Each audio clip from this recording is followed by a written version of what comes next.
Dans cette vidéo, nous allons vous présenter une utilisation un peu plus avancée de GDB, notamment le passage d'arguments au programme, comme on le fera en ligne de commande, et le travailler à l'intérieur d'appels de méthode. Donc ici, j'ai un programme qui s'appelle GDB Test, on va dire, et il y a GDB Test Easy.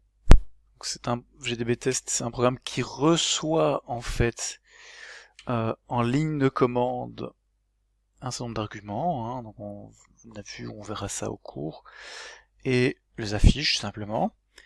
Donc ce qu'on va faire ici, c'est qu'on va voir comment passer des arguments à un programme qu'on appelle à partir de GDB. Donc première chose à faire, on va évidemment compiler ce programme avec l'option "-g".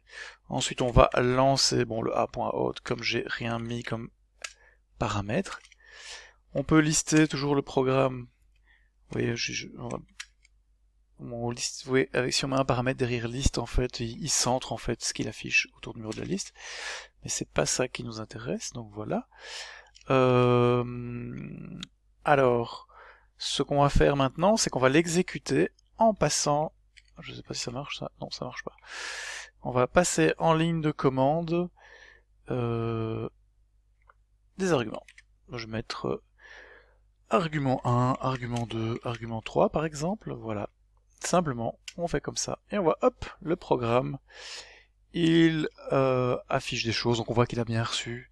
On va pas s'attarder sur le programme et sur ce qu'il fait, mais on voit qu'il a bien reçu en ligne de commande ce qu'on avait tapé derrière le run. Donc ça c'est assez intéressant, car ça arrive souvent. On ne peut pas simplement taper gdb a.out puis mettre les lignes de commande, ça ne marche pas. Maintenant nous allons voir comment débugger à l'intérieur d'un appel de méthode. Donc, si je fais un list à la ligne 25 par exemple, on se rend compte qu'en fait il y a bien une méthode qui s'appelle afficher table qui est appelée à la ligne 32. Donc par exemple je pourrais décider de placer un breakpoint à la ligne 42 et ensuite d'exécuter mon programme en passant par exemple ceci comme paramètre, et on voit, hop, il s'est arrêté au breakpoint.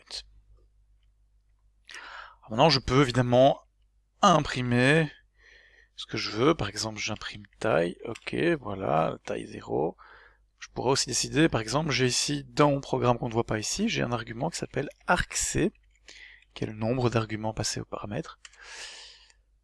Il ne le voit pas dans le contexte courant. À quoi cela est-il dû? Eh bien, c'est dû au fait que on est à l'intérieur de la fonction.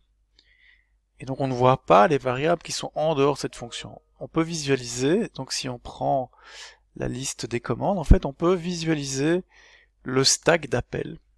Alors comment fait-on pour visualiser le stack d'appels? Si je fais donc ici la commande backtrace ou where,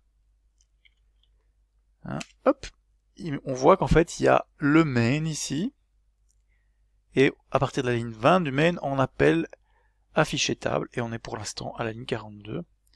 Alors on peut faire where full pour avoir un peu plus de détails des variables locales sur le stack. On voit qu'on n'a pas d'autre variable argc qui est en fait un argument, un paramètre de la fonction main. Alors, qu'est-ce qu'on peut faire pour avoir avoir accès en fait à toutes les variables qui se trouvent dans le frame du main? Eh bien, on peut changer de frame en mettant seulement frame 1. Vous voyez, pour l'instant, il dit qu'en fait, on ne dit pas à quel frame on est, mais on voit clairement qu'on est à frame 0. Frame 1, voilà, je suis dans le main maintenant, et maintenant je peux aller imprimer, et je vois qu'il me le dit d'ailleurs mon argc. Maintenant j'ai bien accès à mon argc. Je peux revenir à ma frame 0, qui est la frame courante. Donc ici, je fais where full, et là il va m'afficher toutes mes frames avec le nom des variables locales, etc. Donc c'est assez intéressant pour débugger quand on est à l'intérieur d'une fonction, et ça arrivera relativement souvent. Souvent, on a parfois même un crash à l'intérieur d'une fonction de librairie, et donc on peut revenir au frame de notre programme grâce à cela. Je me rends compte que j'ai oublié de vous dire comment continuer un programme. C'est continue simplement. Après un break, continue, hop. Et voilà, bon évidemment j'ai un breakpoint à une 42 qu'il faudrait que j'enlève. pour enlever le breakpoint, il suffit donc de taper delete le numéro de la ligne. Hein. Et maintenant je peux faire un continue. Voilà. Ah oui, j'ai mis plusieurs breakpoints sur la même ligne. Voilà, continue. Et voilà. Et encore un breakpoint. Enfin bref. Ok. Voilà une session un peu plus poussée de GDB.